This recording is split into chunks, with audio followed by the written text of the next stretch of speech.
Good evening, everyone, and welcome back once again to Vicious Rants. And of course, I am your host, your YouTube messiah, and often imitated, never duplicated superstar, Tim Vicious, and we are talking about this week's Raw. Now, I'm not even gonna lie, folks. I say all the time at the end of the show, my client is the true Raw general manager, and I am her advocate, and as such it is my job and my responsibility to admit when we have made mistakes, and doing so, well, with this week's Raw, this was, yeah, the best way I could describe it is, you know how they say every Raw from the end of the Royal Rumble until WrestleMania is the road to WrestleMania? Well, this would be a pothole that was in that very foggy road. And by pothole, I'm talking like a pothole the size of a sewer lid, and about maybe halfway up to your calf deep. So yeah, there was no nice way around it. This Raw just straight out sucked. And yeah, they were in Pittsburgh. I wasn't at that show, but I was there over the summer, so I feel for the crowd. The crowd just wasn't really into it. You know, it didn't really seem that way. You know, but neither here nor there. Raw started out. They had Seth, J&J, showing Kane and Randy out in the ring. And they're talking on how, Randy, welcome back to the family. You know, basically that kind of a deal. And Jamie Noble was pretty much the only one that was willing to speak his mind on that part and say, no, you know what, I don't trust him, he's a snake in the grass, which kind of fits into the category with him being known as the Viper. But yeah, Seth was like, oh, it's okay guys, it's okay, Randy. And then Randy had his chance to speak and wound up calling everyone out one at a time, calling Kane the corporate kiss ass, basically, saying he went from being the big red machine to the big red monster, the devil's favorite demon, to now the company's favorite ass kisser, and saying you went from being the devil's demon to being the one that goes and fetches coffee. Which, honestly, given on how Kane's character is, that really does pretty much sum it all up all together. Because in all honesty, Kane is legitimately a very good and very strong and athletic big man. You don't really see a whole lot of big men that are. And I'm not talking athletic like you're expecting him to bounce around like Rey Mysterio in his prime, but yeah, for a guy that's like 7 foot and 300 plus, he can move and he can work. But for whatever reason, he keeps getting fed shit. And I'm not just talking shit, but I mean plate after plate of shit. And it pisses me off because I have been a Kane mark since he pulled out onto the scene. And I'm not even talking about when he was fake Diesel or Isaac Yankem. I'm talking Kane at Bad Blood, In Your House, Hell in a Cell. That I was a Kane mark then. But then he wound up calling out Big Show, which insulting the Big Show is pretty much like the equivalent of shooting fish in a barrel. Really, you really got. I mean, come on. I mean, Vince McMahon has said it himself, and I constantly quote Vince on this. And this is going to count for my impression of the night too, folks. Big Show? Hell, Big Show hasn't been a hot commodity since 1998! And yeah, that pretty much sums up Big Show right there. Because honestly, he really isn't. You know, you got a guy who's 7 foot, 400 plus, but really? I mean, he's not a draw. I mean, yeah, people are going to be attracted to the idea of, oh wow, there's a giant there. But, okay, what else? I mean, like I've said before, the problem with Big Show, where they play his character, he's either a babyface and a, oh yay, happy-go-lucky, happy, happy, happy giant, or he's an angry giant that talks like this and will say, pain will be unleashed. Or if worse comes to worse, then they wind up pulling out the same old card that they did for Big Show constantly in like 2013 and have him crying all the time. Really? For crying out loud, I've seen better acting on a Spanish soap opera. And I don't even remember what he said about J&J. I can't honestly complain on them because I freaking love those two guys. They're like the modern day Pat Patterson and Jerry Briscoe stooges. And then he wound up ripping on Seth. And then just as everyone's looking at him like, you dirty motherfucker, what did you say? And he's like, hey, come on guys, relax, relax. I kid, I'm only joking, it's all good. And then they wound up shaking hands and walked to the back. And yeah, then leading into first match of the night, Daniel Bryan versus Wade Barrett, and R-Truth was on commentary. This match, it was pretty good, but I mostly chalk it up to the fact that Bryan was in it. And I know a lot of people are talking about on how they think it'd be a bad idea for Daniel Bryan to be in the Intercontinental match and or even yet win the Intercontinental title. I don't think that's all that much a bad thing. Because, and keep all of this in mind. Listen to everything I'm going to say right here from the beginning to the end before you go and start spazzing and go into an all caps rage and leave nasty comments for me down below. The immortal words of Pat Patterson himself. You can't have a good world heavyweight champion without being a good intercontinental champion. Now Bryan has already shown he is a draw. You know, fans love him. That's a given. But, and he main evented WrestleMania last year. It's all well and good. You main event WrestleMania, what else do you really need to put on your resume for wrestling? But, here's the thing. If he wins the Intercontinental title, and he goes out there and puts on show after show, and puts on 5-star matches no matter who they're with, even if they're with somebody as clunky as Great Khali was, then next thing you know, they're gonna have to go and pull the trigger again on him and put him in the main event spot again and give him that title. So this would work for him. And not only that, being that skilled of a wrestler would put prestige on that title again. Which is saying something considering on how it's been pretty much treated like toilet paper and having everyone shit and wipe their ass with it for the past couple years. You know? Now, match came to an end. Bryan hit the running knee, got the 1, 2, 3. All well and good. Next up, and now, before I go and start talking about the next match, big thing that pissed me off through this entire show. I don't know who the hell was working in the production or who the hell had everyone sitting at the Gorilla the whole time.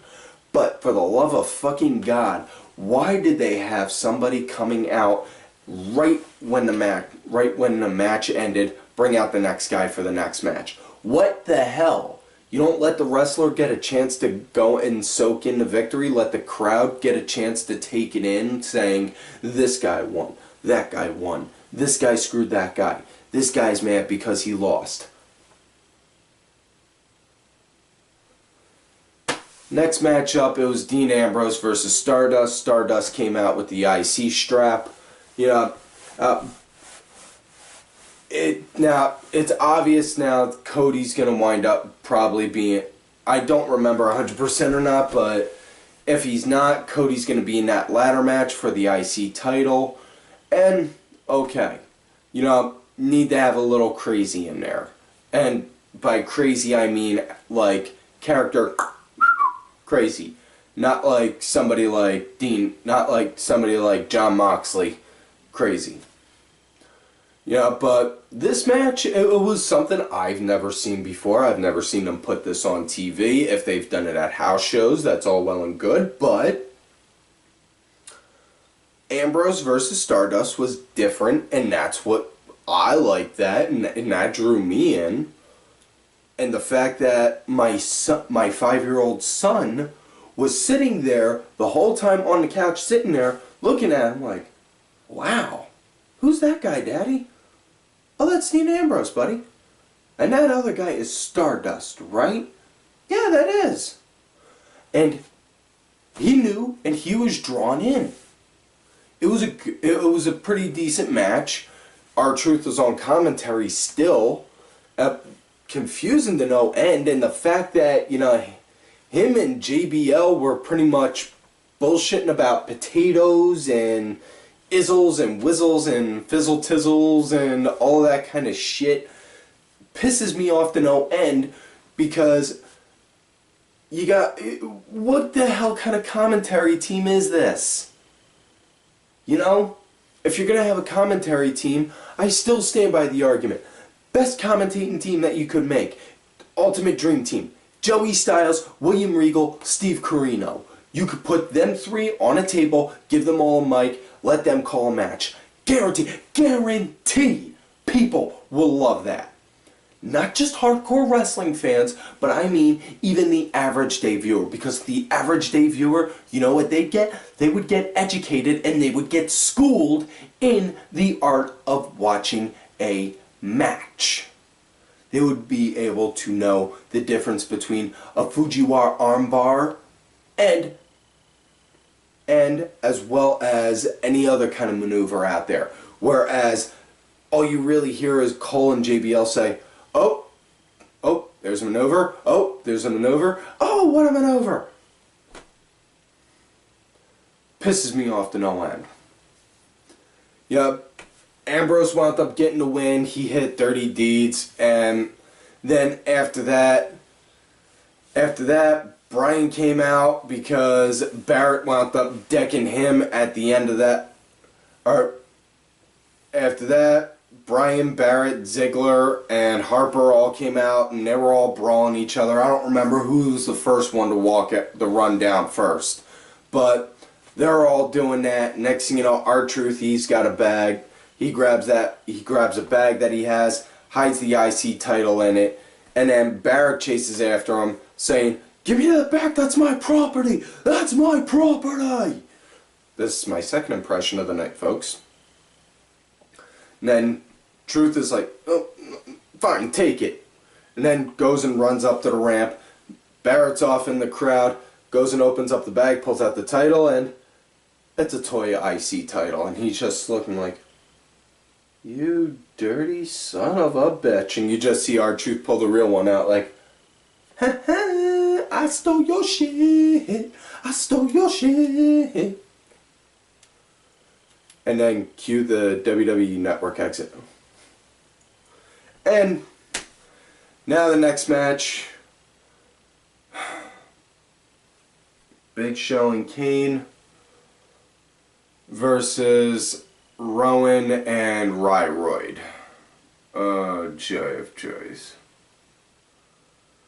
Now, personally, I was just waiting for Big Show and Kane to go and wind up looking at each other, and then Kane then right in the middle of the match, Kane just stops everything and saying, as the director of operations, he demands that this match be stopped right at once, stands right in the middle of the ring, grabs Big Show, holds and hugs him tightly, and then says, "Show, you still complete me."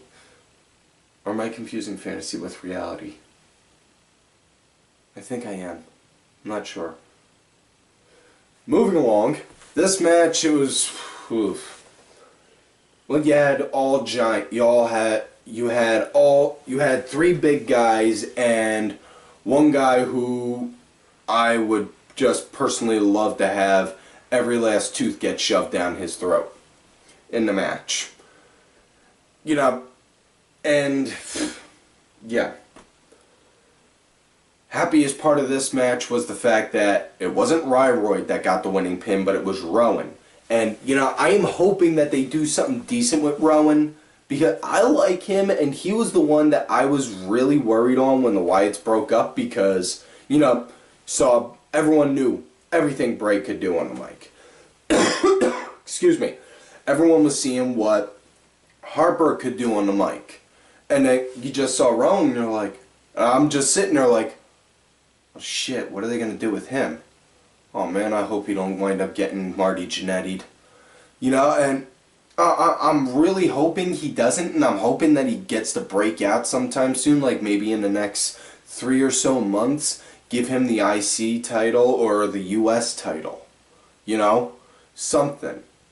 But yeah, after that match, Steph wound up coming out because Show and Kane were arguing with each other, and when I say arguing, I mean they were bickering at each other left and right like two old ladies, like, and I'm doing hand puppets again. Shit, folks, this is on how you know on how bad that this episode of Raw was. I'm still doing hand puppets. That's enough, guys. And after that, Steph came out, told them that they need to stop and leave. And then after that, we got the best segment I have ever seen on Raw. Not a promo, but a segment where you had Miz trying to kiss ass to Wiz Khalifa for whatever reason, and then him just introduce Wizdow, and Wizdow just wound up throwing out a freestyle that blew anything John Cena could have ever dreamed of out of the water.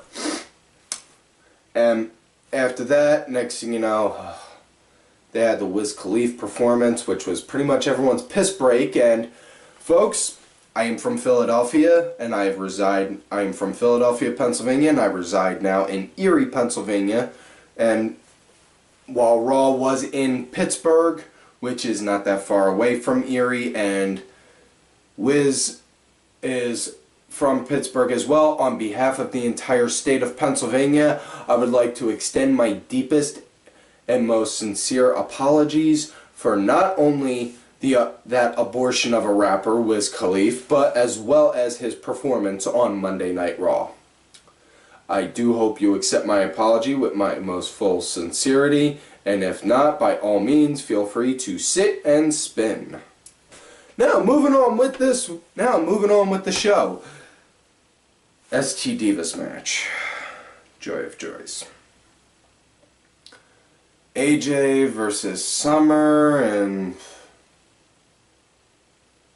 yeah, you know, I'm not even gonna lie, I don't even remember on who won on this. It was just, no, it was AJ, that's right. Yeah, she did the Black Widow.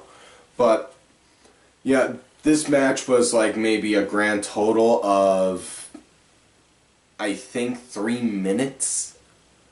So, you know, Vince was just looking like, well, people want to try and come at me and say, you want me to give Divas a chance, huh? Fine, I'll do that. AJ, you get to have a 1.5-minute match tonight now. And, yeah. After that, quick squash match, Rusev versus Axel, and dude, I am hoping that WWE capitalizes on this Axelmania thing, like a lot of the indie shirt companies are, you know, and actually start making their own Axelmania shirts, because honestly, that would frickin' rock. That, or just have Axel come out now, instead of like having a modified remixed version of his dad's theme, come out with a remixed version of Hulk Hogan's theme and give him a Hulk Hogan-like character and look, and then just have him come out, well, brother, let me tell you something. Hexomania is gonna run wild on you. Like that, and dude, that's freaking hilarious right there. I don't care what anyone says. Anyways, match ended as soon as it started. Rusev put in the accolade. Next thing you know, started doing their propaganda. Wasn't Lana spinning it this time, though. Oh, no. It was Rusev. Because before said match, John Cena wound up saying to him, "You trash talk America again, and I'm going to show you what America is all about." And Rusev did just that. If you had spine, it would be jello. If you had heart, it would be filled with disease. All that kind of crap. And then Cena came out, proceeded to beat the snot out of him, put in a really bad STF, and then proceeded to go crawl out onto the ring, grab a bottle of water, pour it onto Rusev, and then do it again until Lana said, "You have a match at WrestleMania. You get match. You get match at WrestleMania.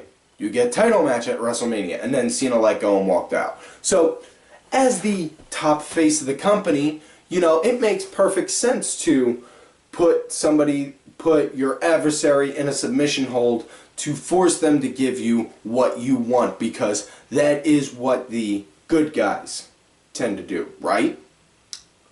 You know, especially those that are supposed to be all sunshine, sugar frosted like, right? So yeah. Next up wound up having New Day versus Kid and Cesaro, which I was extremely disappointed on because New Day wound up winning, and honestly, I am not anywhere near satisfied with the New Day. I don't even know. Biggest thing that confused me about this match was, excuse me.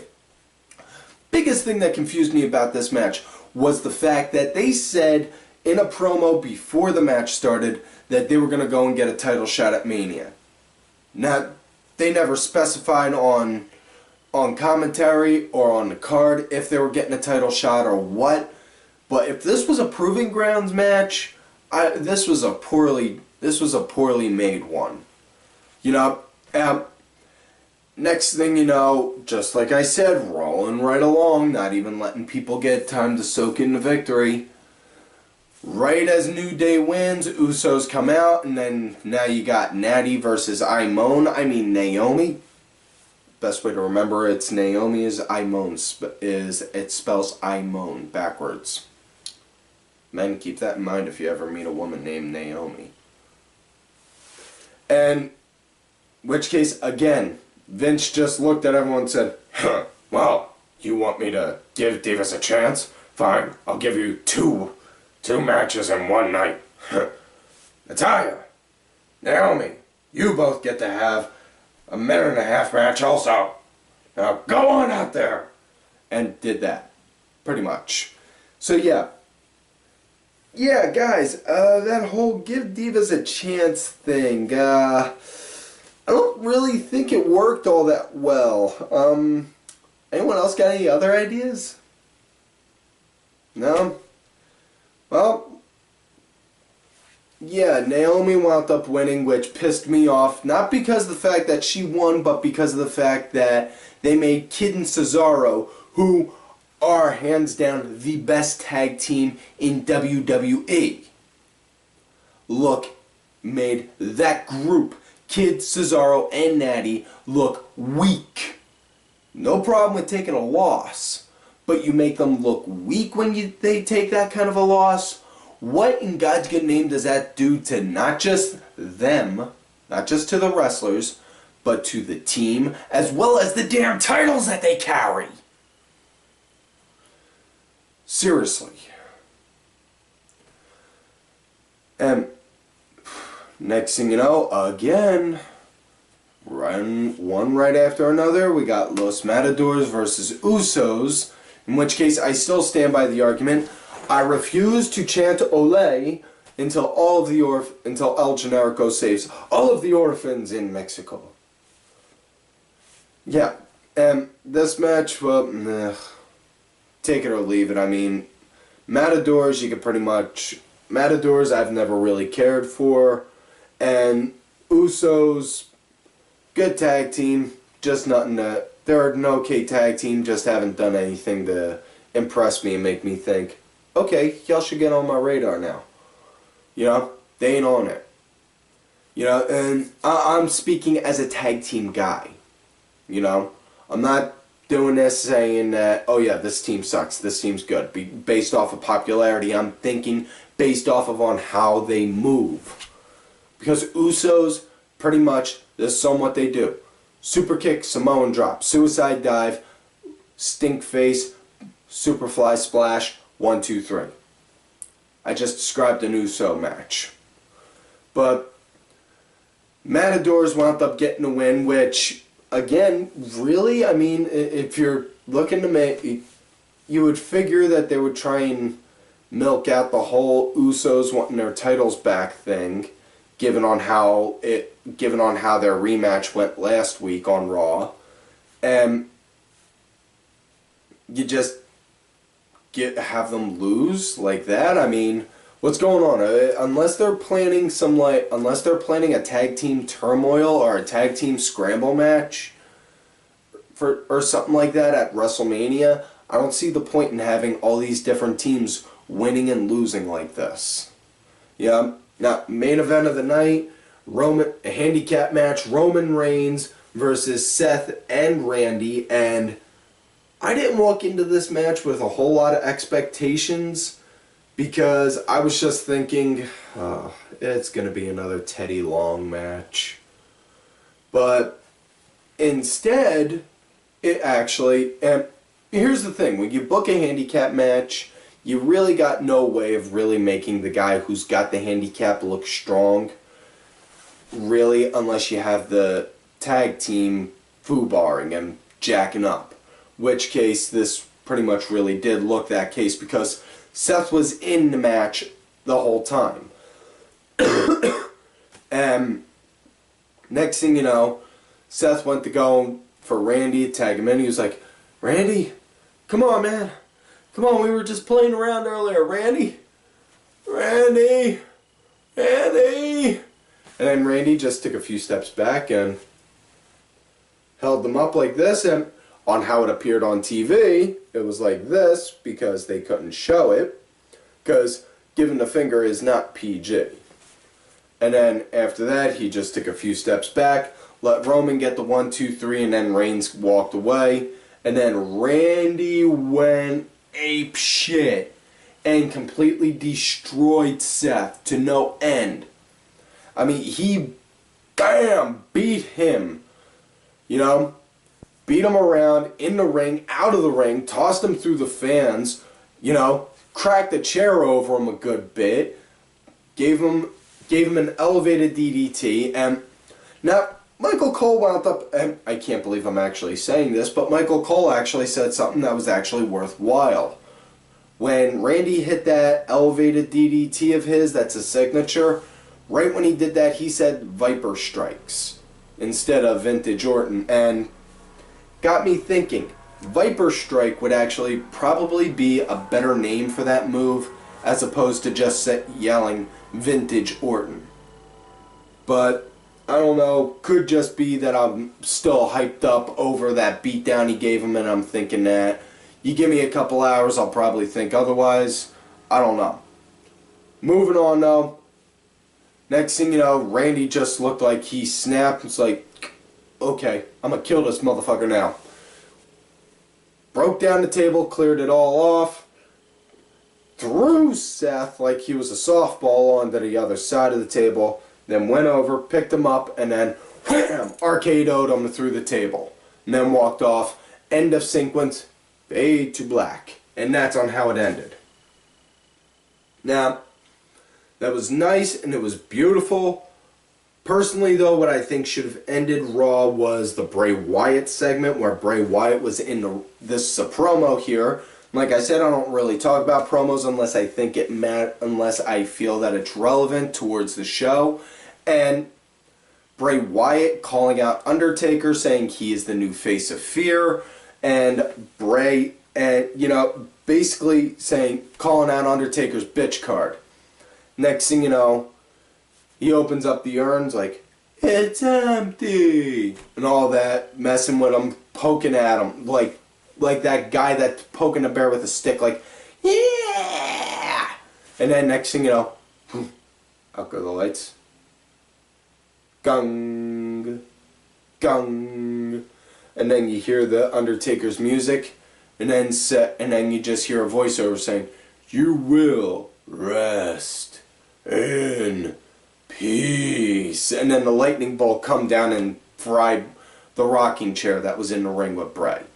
Which, okay, that was a really good segment. I absolutely loved it. I personally thought that should have gone on at the end, but beggars can't be choosers. So yeah, that was this week's Raw. All in all, out of a 1 to 5 scale, I give this Raw a 2.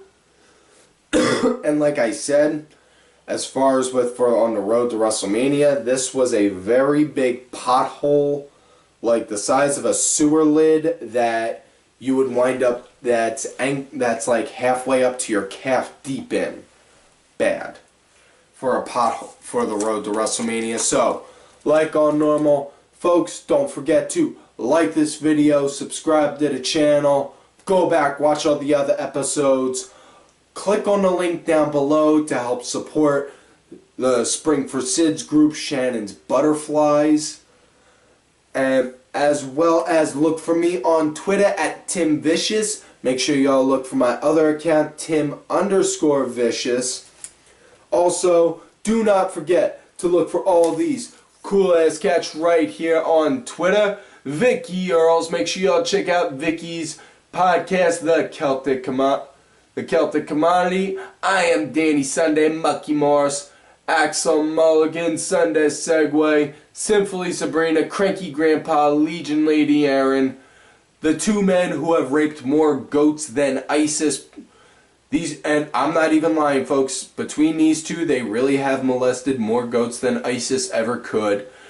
Oliver Ben and Just a Stupid Mark, as well as my client, who, as I have said earlier in this show and will always continue to, who is the true Raw General Manager, Bronx Bitch, forever. And, folks, like I always tell y'all, you love me, great, you hate me. Fuck yous.